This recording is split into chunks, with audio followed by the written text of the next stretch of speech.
Salut, je suis allé voir le film de super-héros de l'univers DC Comics très attendu, Justice League, en français la Ligue de Justiciers, réalisé par Zack Snyder qui a entre autres réalisé Batman vs Superman l'an dernier, que j'ai pas vraiment aimé. Et ça met en vedette Ben Affleck qu'on a pu voir en 2016 dans Live by Night et The Accountant, Gal Gadot qu'on a vu il y a quelques mois dans Wonder Woman, et Jason Momoa qu'on connaît entre autres pour son rôle de Khal Drogo dans Game of Thrones. Restez jusqu'à la fin parce qu'avant de partir, je vais vous donner mon top 6 des films de super-héros sortis en 2017. Bruce Wayne sollicite l'aide de sa nouvelle alliée Diana Pryce pour faire face à un nouvel ennemi redoutable.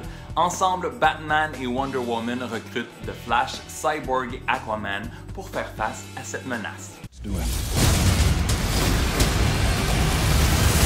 All right. I had a dream. It was the end of the world.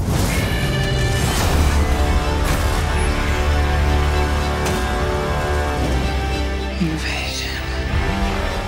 Bonne nouvelle en partant, le film est meilleur que Batman vs Superman et Suicide Squad sorti l'an dernier. La première scène du film est, selon moi, il manque un peu de punch, mais j'ai bien aimé le générique d'ouverture avec la reprise du succès de Leonard Cohen, Everybody Knows, par la chanteuse Sigrid. Le film Justice League dure 2 heures, c'est le plus court de l'univers DC, mais ça prend quand même 1 heure avant de réunir les 5 justiciers ensemble, c'est un peu long.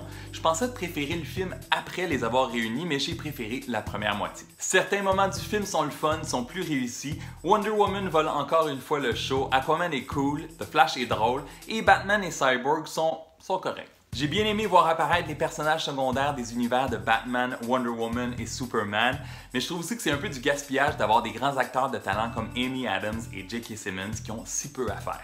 En général, je suis pas un fan de la réalisation de Zack Snyder et c'est la même chose ici. Je trouve que le look et les effets spéciaux sont moyens, c'est toujours comme un peu flou, et le méchant est tellement inintéressant, c'est un des pires méchants de films de super-héros depuis un bout. Il y a au moins un gros twist dans le film, mais je vais pas vous le spoiler, inquiétez-vous pas. Et la grande faiblesse du film, c'est l'histoire, le scénario, c'est un peu le bordel, il y a vraiment beaucoup de personnages, et j'ai aussi vu le film en IMAX, et selon moi, c'est vraiment pas nécessaire pour ce film.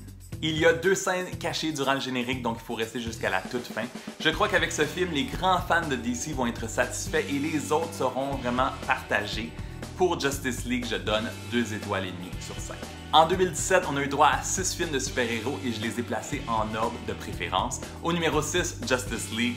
Au numéro 5, Spider-Man Homecoming. Au numéro 4, Thor Ragnarok. Au numéro 3, Wonder Woman.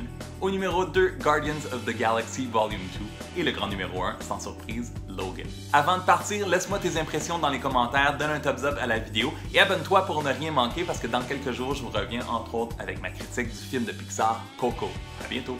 Ciao! Oh, awesome. As a bat signal, that's your... Oh, sorry.